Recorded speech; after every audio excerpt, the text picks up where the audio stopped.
নমস্কার প্রত্যেককে। নমস্কার প্রত্যেককে নমস্কার। আমার নাম হচ্ছে অনিমেষ বর্মন। তো আমি পান কোম্পানি থেকে আসছি।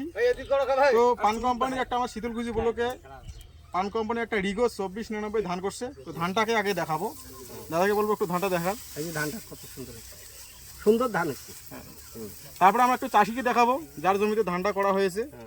আচ্ছা কাকু, আপনার একটু নামটা বলবেন। আমার নাম আজিত প্রামাণিক। আচ্ছা, আপনার গ্রামের নাম? আমার গ্রামের নাম পুটিয়া বারবাসিয়া, আচ্ছা, ব্লক? ব্লক শীতলকুচি। আচ্ছা, আপনি যে যে ধানটা লাগিয়েছেন আপনার একটু নিজের মুখ থেকে বলবেন এটা কি ধান লাগিয়েছেন।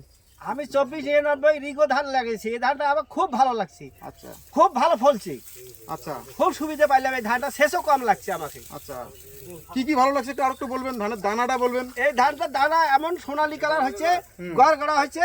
আমার মনে হয় চাউলটা তেল পিছলে হবে। এই ধানটা আবাদ করতে আমি খুব সুবিধা পাইলাম এবার।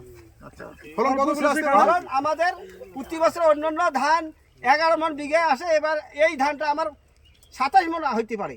একটা অনুমানিক, তাই তো? হ্যাঁ, অনুমানিক 27 মণ হইতে পারে বিঘে। আচ্ছা আচ্ছা, আপনার দানাটা ভালো লাগে? রোগ ধানটা পোকা? খুব ভালো লাগে। রোগ পোকা কিরকম হয়েছে? হ্যাঁ, রোগ রোগ আমার ধানে হয় নাই। সামথিং একবার স্প্রে করছি, অতই যথেষ্ট।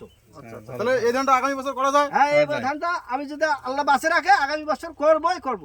আচ্ছা, আর 10 ভাইকে জানাবো যে ধানটা ভালো ফলে। আমরা ওইদিকে চাষিদেরকে একটু দেখাবো, দাদাকে বলবো, ক্যামেরাম্যানকে। হ্যাঁ, আপনাদের কিরকম লাগতেছে? আপনাদের কিরকম লাগতেছে? আচ্ছা, এদিকে একটু দেখাবো, এদিকে ঘুরান, দাদাকে একটু বলবো আপনাদের ভালো লাগতেছে। আপনাদের কিরকম লাগে? আগামী বছর এটা হবে তো? হ্যাঁ হবে। ঠিক আছে, থ্যাংক ইউ দাদা। Thank you.